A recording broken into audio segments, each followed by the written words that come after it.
Like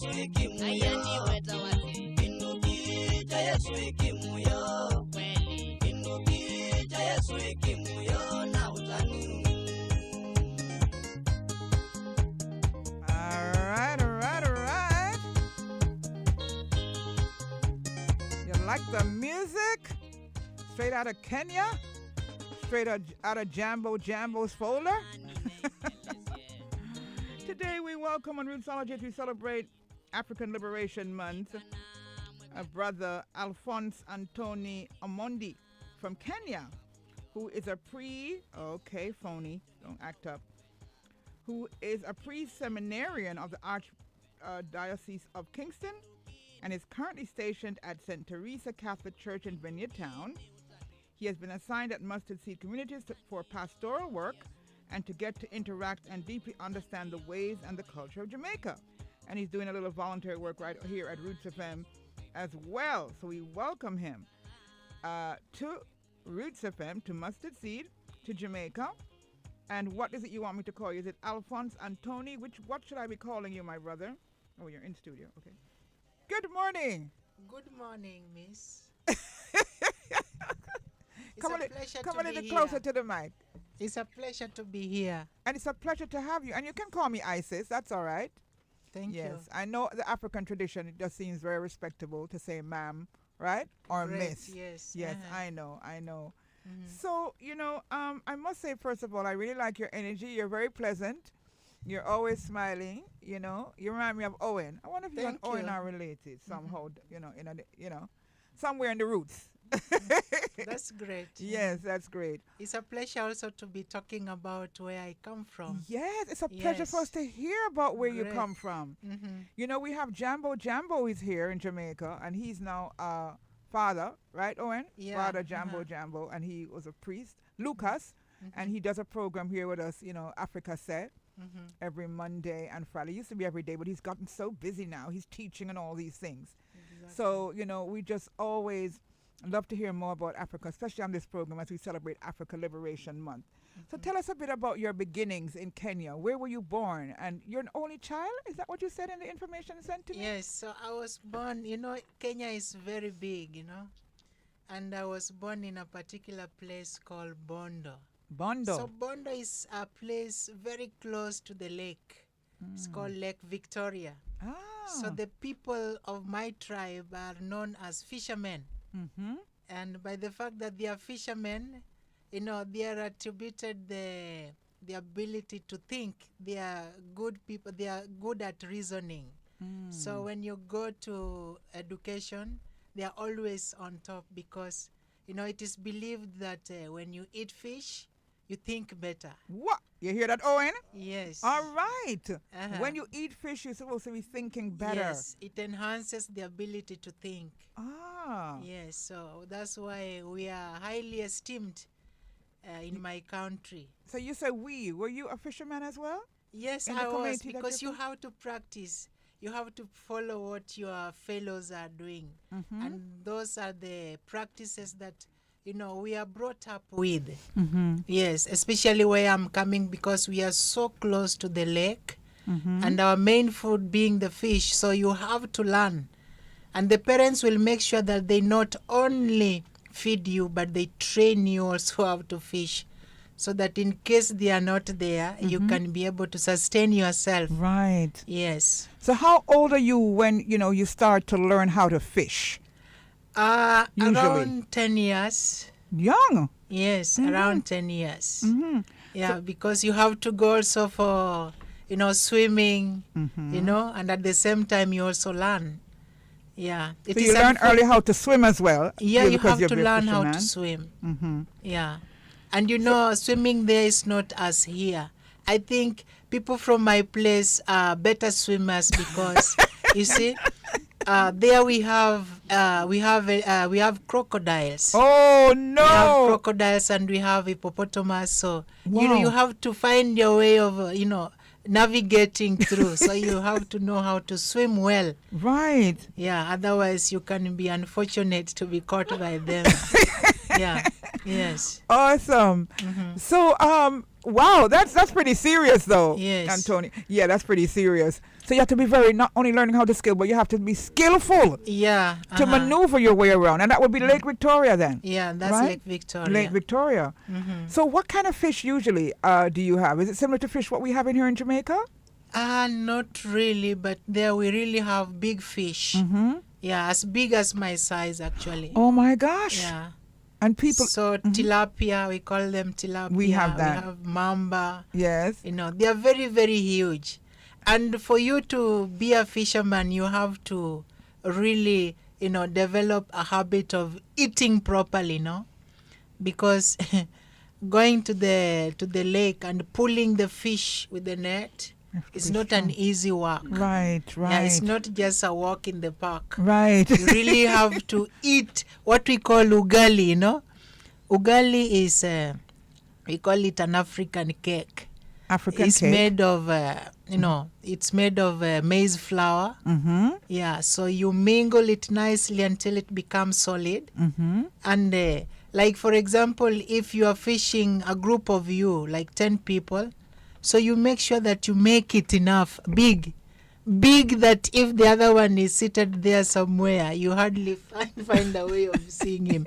But you have to make sure that, it's properly cooked. Mm-hmm. And of course, beside it, there will always be fish. Always. And fish is not cooked like the way we do it here. You either steam it with only salt or you just steam it like that. So that flesh, yeah, that is the most important part. So you don't see, you see like how we season it when we do our steamed fish or we do escovitch fish with a lot of pepper and onions. You don't necessarily do all of that? Yeah, maybe you can put only onions, pepper, Right. not little pepper though. Mm-hmm. Yes. Because you don't want to take away from the substance. No oil. No oil. No Steaming. oil. Steaming. Yes. Mhm. Wow. And that's where the real essence of the food, the fish, comes out. Yeah. Because it gives you energy and it makes you strong. Strong. Yes. All right. So that's why you can see as most of us, I think you saw Father Philip. He's a very strong man. Very strong. Yeah, Yes. you can see that. They're very strong. Yes, it's true. It's true. Yes. Yeah, man. And it's because of this whole lifestyle then, right? So in growing up, what were the things that, of course, a fisherman is so important. What else did you have in mind? Because you're saying that your community, your village, wherever, that was emphasized because you lived at Lake Victoria, no matter what else you did, but that was a priority from age 10 and so forth. Yes. So you see that being part of the family training, that is for just personal sustenance. It is on a personal sustenance level. But on the other hand, we also value education so much. And we see that you're quite articulate and speak English very well. We study a lot.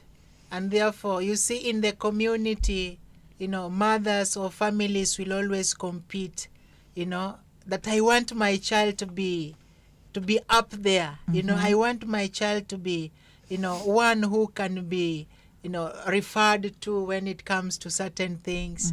I want my child to be, or rather his name to be high there so that, I as a mother or I as a parent, I can also be esteemed as one who has taken the responsibility to enable her child or his children or her children to be educated.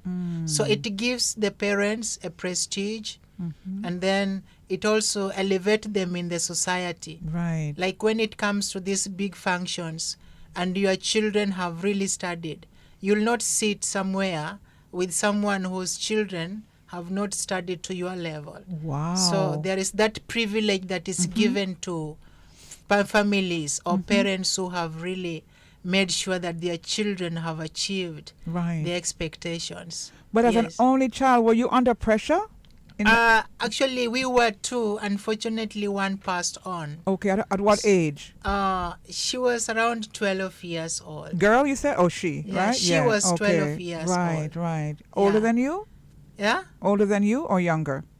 She was younger than she was younger than myself. Okay, Yes. all right.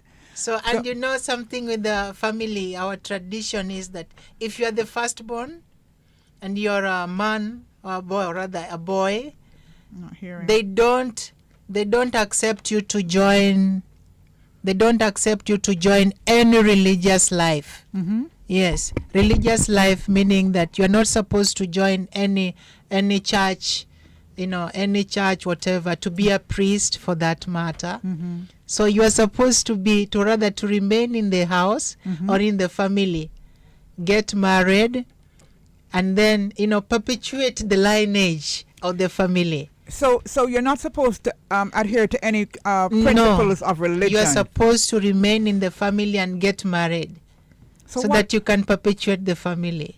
So then, as the firstborn, my case was a little different. Obviously. Yes. What happened? My case was a little different because I think the way I came up, I was brought up, it happened that unfortunately when my parents, all of them actually have passed on. Mm-hmm. So when it was during the burial that one of the elders stood up and said, but we see this child, that he can manage to be a priest. He has some. At what age are we talking about there?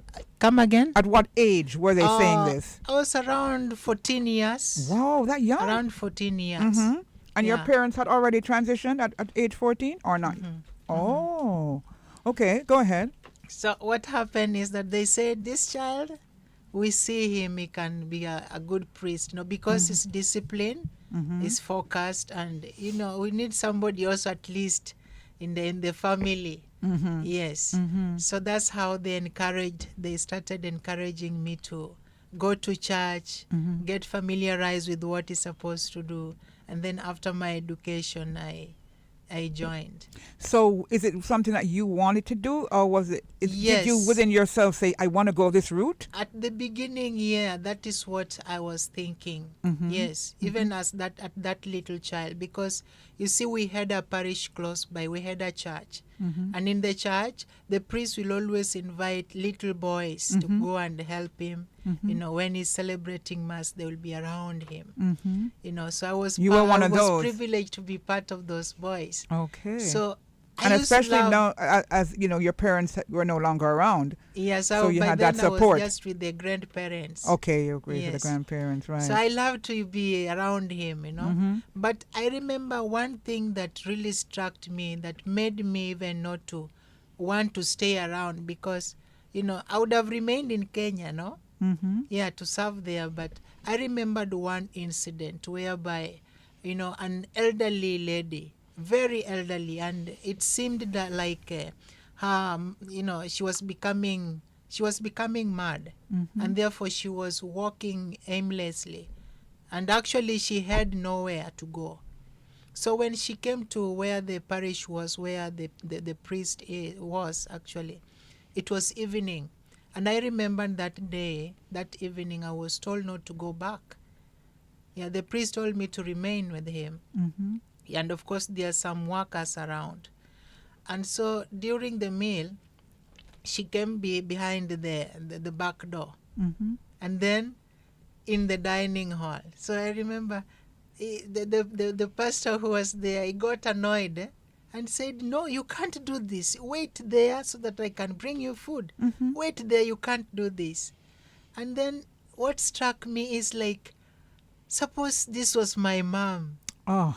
Suppose this was Yeah. my mom, really, Yes. and you are doing like this. Mm-hmm. How would it be? Mm-hmm. But I did not do anything, because I knew if I talk anything, Mhm. I will be told to go. Mm. So I was very afraid, but inside, And at that time you were 14? yes, Yes. I was really, really challenged. I was really, really challenged. Mm-hmm. So what happened? I said, my goodness, you send an old lady like this to go, and imagine it was even raining, Oh. to go outside. So I said, I'll not say anything. But I left when everybody had finished eating.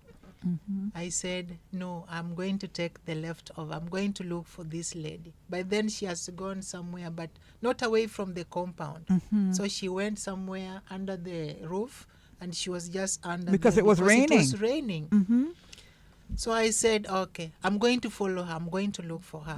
So I took some of the leftover food, Mm-hmm. and as I found where she was. So when I was giving her food, at first, she refused. She told me, you people, you pray, but you don't care about people God. like me. Mm-mm. And I said, but, I call her mom, Mom, at least accept what I have. At least accept. But she refused. She said, no, you rejected me. Then I just begged her.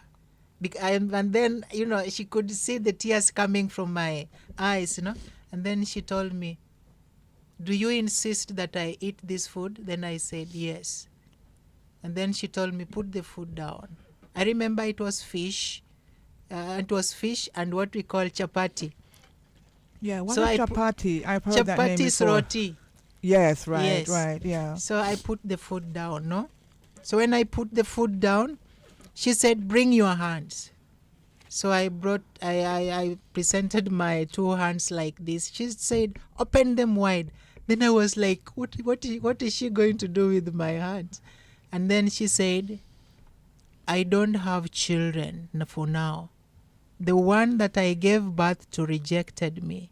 And I've always wished that at least one of them could recognize me as their mother. But none of them so far. That's why I walk and I look like a mad person. I am not. I'm only depressed and I do not want to go back home. So she told me, now I'm giving you my blessing. The blessings I would have given to my children. Oh. So she spat on my palm like this. Yes. Yes, she told me these are my blessings. And you will live to see how God will bless you. And then I gave her that. And then immediately I was finishing, there was a lightning. I almost fell down. Oh. And from that moment, I had something telling me, a voice telling me, you must help my people. So from that, I developed that sense of, people, when I see somebody suffering, I cannot really, and I cannot withstand it. I cannot. I'll make sure I do something to help. So I said, no, I want to live my life to support people like this. So that's how I started developing that, that interest. So when I had their mission, after the studies, I had their missionaries of the poor. So I joined them because I was longing to, if only I can become a brother, I will be able to support and protect people who are vulnerable like that. So that's what I did. So when I was accepted, I joined. And then the first instant I was told, go to the apostolate, apostolate like this one. And I was taken into a room. And this was still in Kenya? Yeah, this was still. The missionaries of the poor this was stationed in Uganda now. In Uganda. So the missionary of the poor is there as a headquarters, right? Mm-hmm. So imagine I went into a room and most of these people are elderly. Very, very elderly and sick. So I remembered one of them beckoned on me. Come here. Sit here. Where are you coming? Then I told him where I'm coming from and what I'm doing there. And then he told me, I need some food to eat. But I know if you go to the store, they will not allow you.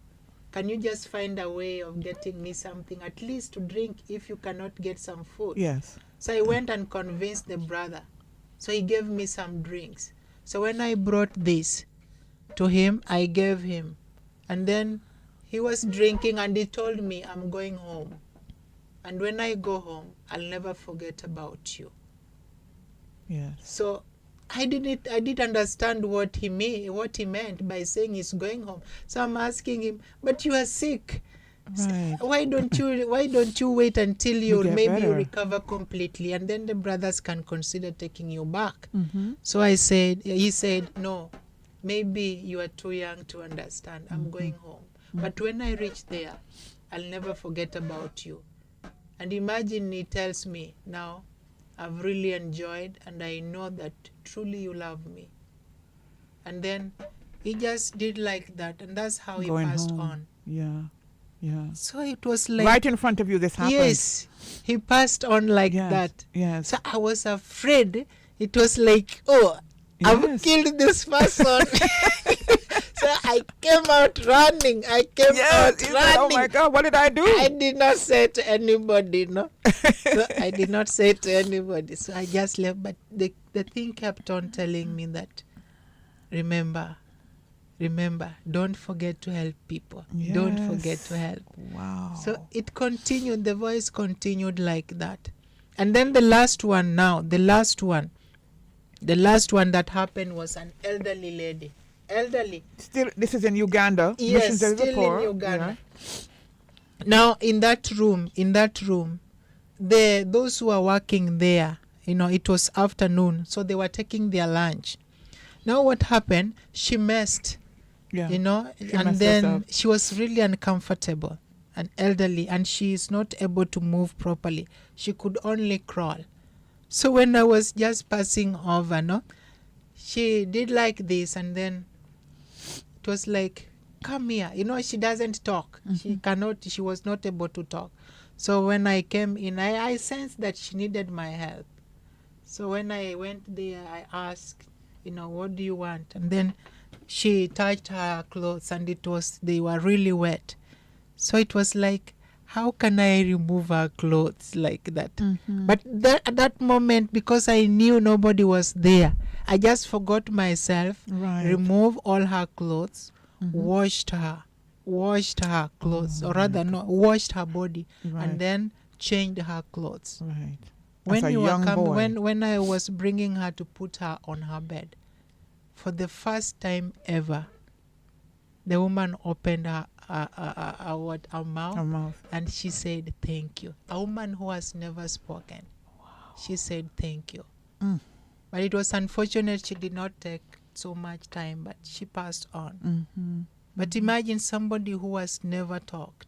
I don't know, maybe she talked some long time ago, and because of sickness she stopped. She stopped, But this is a man her gratitude, who is known, she was so grateful. or rather, she has never talked before. So, but she opened her mouth and said, thank you. Wow, those stories have never left you though, brother. So that's why, I came over, and I felt like, when I was in the missionaries of the poor, I felt like, no, I should do so much. Because when these people, most of them are dying, it's like they need somebody to comfort them. They need somebody to pray with them. And I believe if I become a priest, I can help them to have a peaceful death, because it is my joy to see them dying in that state of peace, when they know that, despite the fact that, as you know, we are aware that most of them are abandoned, so when they are dying, they die with a sense of rejection, like there's nobody for them. They think about their family. So it is always my desire to help them when they are dying, to go in peace. Brother, we're out of time, but I'm going to have to do a part 2, because obviously you told us these very, very, poignant stories, and brought tears to my eyes about these stories. And now I truly understand, your spirit and why you are the way you are. So we're going to do a part 2 next week and have you talk about now your work in Jamaica. Okay. Right? And how you came to Jamaica, and, the role you're playing in Jamaica along that same journey. Thank you. As you smile and you remember all these stories where you got your blessings at a tender age in your adolescence. So I'll let you know. Maybe it'll be on Monday. That's a mission Monday. But we'll definitely do a part 2 next week if it's okay with you. Thank you. All right. Yeah. So thank you so much. That was very, very riveting. It was a pleasure. Yes, and we just love your energy and your spirit. I just met you less than about 48 hours ago, and your spirit is so beautiful. And, I'm so happy that you're here with us, Thank you. and working along with us. Great. All right? Blessings, yes. It's 2 minutes to the hour of 11 o'clock. And I'm telling you, I'm just so teary-eyed. Those stories, you know me already, Owen. Miss Barley. Owen, them story never touch you. Jesus. No, man. Beautiful stories and just so genuine and, as would I say, heartical. You think about those stories and you hear those stories and, just the whole idea of out of Kenya and being a fisherman and, starting at that young age to do fishing right on the Lake Victoria. It's just so beautiful. Thanks again to you, my brother, Alphonse Anthony Amondi from Kenya, pre-seminary of the Archdiocese of Kingston, currently stationed at St. Teresa Catholic Church in Vineyard Town, and being assigned to Mustard Seed and Roots FM for pastoral work, and to get to interact and deeply understand the ways and the culture of Jamaica. Next week, we're going to be talking about how he's been doing in Jamaica and, how he's going to be helping persons in Jamaica. And we just thank him so much for being here. Thank you all for your comments on WhatsApp, on Facebook. Thank you all. As we continue to move along in Rootsology, we go into MEC. We talk. I hope Arlene was listening to you. She always listen and have comments as well. Thank you so much. As we go into a short pause for the cause and we come to Arlene Bailey, outstanding community broadcaster, in just a moment. Soon come. Denise.